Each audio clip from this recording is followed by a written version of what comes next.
Distinguished guests, ladies and gentlemen, my name is Shinjiro Koizumi, Minister of Defense of Japan.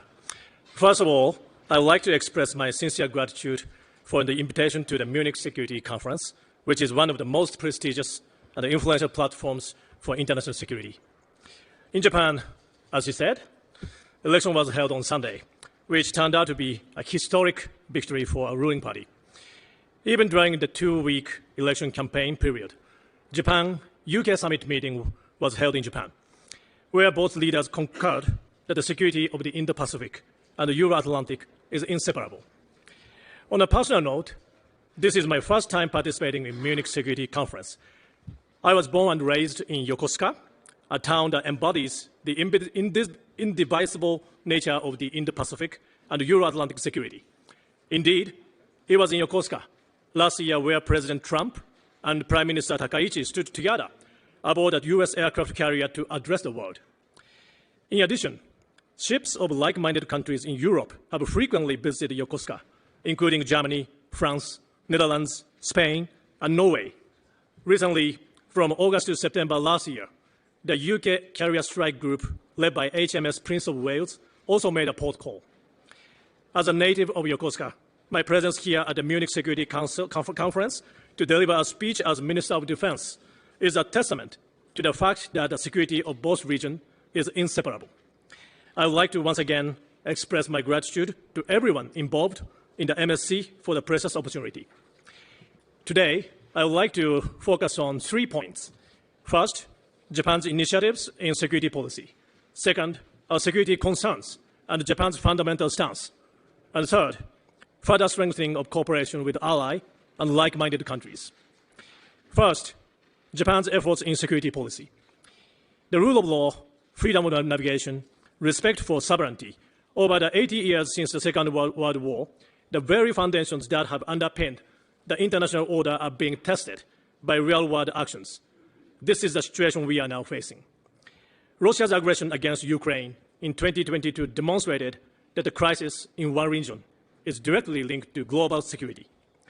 In other words, as I mentioned earlier, the crucial point here is that the security of the Indo-Pacific and the Euro-Atlantic is indivisible.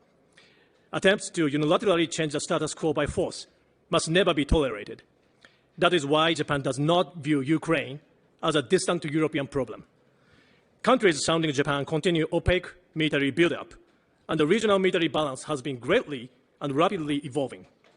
In the East and the South China Seas, attempts to change the status quo by force persist. In the Western and the Southern Pacific, provocative military activities are intensifying. Based on this recognition, the Takaichi administration is squarely addressing measures to ensure the security of our country. First and foremost, Japan itself will become stronger. We are committed to sustaining our efforts to fundamentally reinforce our defense capabilities and increase our defense spending.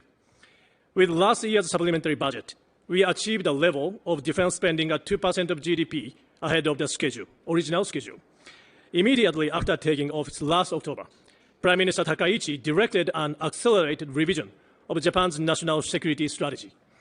Under her leadership, we will revise it within this year. We will also continue to respond to any crisis in a resolute and composed manner. In doing so, strengthening the defense production and technological base, which we deem as defense capability itself, is also indispensable. We need to work closely with industry and across the government to establish resilient supply chains, flexible production systems, and incorporate advanced civilian technologies. The use of outer space is the very foundation of our modern lives. The MOD is rapidly strengthening our defense capabilities in the space domain. In fiscal year 2026, Japan will rename our Air Self-Defense Force to Japan Aerospace Self-Defense Force. Second, our security concerns and Japan's fundamental stance. Today, the Indo-Pacific region faces a crisis. One of them is the weaponization of everything. The weaponization of economy, technology, resources, information, and cyberspace. The boundary between peacetime and contingency, between military and non-military, between truth and fake news, these are no longer clearly visible. We are living in an era of uncertainty, where anything can happen. The intentions of aggressors can hardly be predicted by those of us living in democracy. Aggressors may also misjudge the strength of our resolve. Anything could happen tomorrow. I believe you share this sense of crisis. We must confront this reality head-on and ensure peace and stability in the region. Let me be clear. Japan keeps the door to dialogue open at all times, even when fundamental differences in stance exist. Indeed, precisely because of these differences, we maintain close communication and mutual exchanges. Together with like-minded partners, Japan will fulfill its responsibilities to maintain an international order free from aggression. Japan seeks to be a partner that contributes to the peace and the stability of the international community through security cooperation, one that spans the entire globe. Third, further strengthening of cooperation with our ally and like-minded countries. First, we will further strengthen the Japan-US alliance. Last month, I visited Washington, D.C. to hold a Japan-US Defense Ministerial meeting, the fourth meeting with Secretary Hegseth in the short period of time since my appointment. We confirmed that the Japan-US alliance remains unwavering and that both countries are working in lockstep.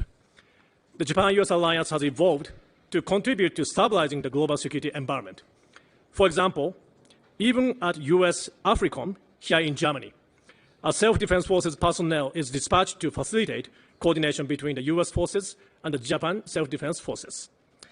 Next, we will spread a multi-layered network of interconnectivity across the entire world, starting from the Indo-Pacific with the partners of the Indo-Pacific and all the like-minded nations, including our partners here in Europe as well. We will enhance connectivity and generate synergies not only in training and operations, but also across equipment and industrial bases. Just last month, the annual Japanese paratroopers exercise, New Year's Jump, hosted by Ground Self-Defense Force, had included 14 nations of ally and like-minded countries. In addition to strengthening relations with ally and like-minded countries, Japan-NATO relationship is making steady progress as demonstrated by the deepening engagement of the IP4, Japan, ROK, Australia, and New Zealand, through invitations to NATO Defense Ministerial meeting. My personal relationship with Secretary General Rutte, with whom I met today, is also unprecedented, having met for 3 months in a row since December of last year. We will continue to closely cooperate with each other as the security of the Euro-Atlantic and the Indo-Pacific is inseparable. Our cooperation is also moving beyond into the realm of actual operations. I would like to highlight an example of our joint response to global challenges. Last November, when pirates boarded a private tanker off the coast of Somalia, Japanese self-defense forces, Force P3C, rushed to the scene.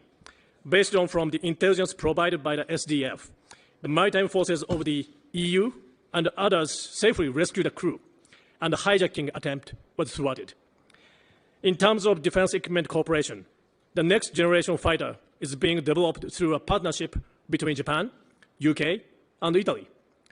This global combat air program is designed by its very nature with our ally and like-minded countries in mind. As the name global suggests, it reflects our commitment to future interoperability with partners across the globe, including here in Europe. Against this backdrop, the Japanese government is currently working on the review of so-called 5 categories rule in the transfer of defense equipment with a view to expanding its scope. In 2007, Japan's then Prime Minister Abe delivered a speech titled Confluence of the Two Seas in the Indian Parliament. In the speech, he declared that the Pacific and the Indian Ocean are now bringing about a dynamic coupling as seas of freedom and prosperity. Today, these 2 seas have expanded to 3, the Pacific, the Indian, and the Atlantic Oceans. Dear friends, as the Munich Rule outlines, let us strive to engage and interact between Japan and Europe. Thank you very much for your kind attention.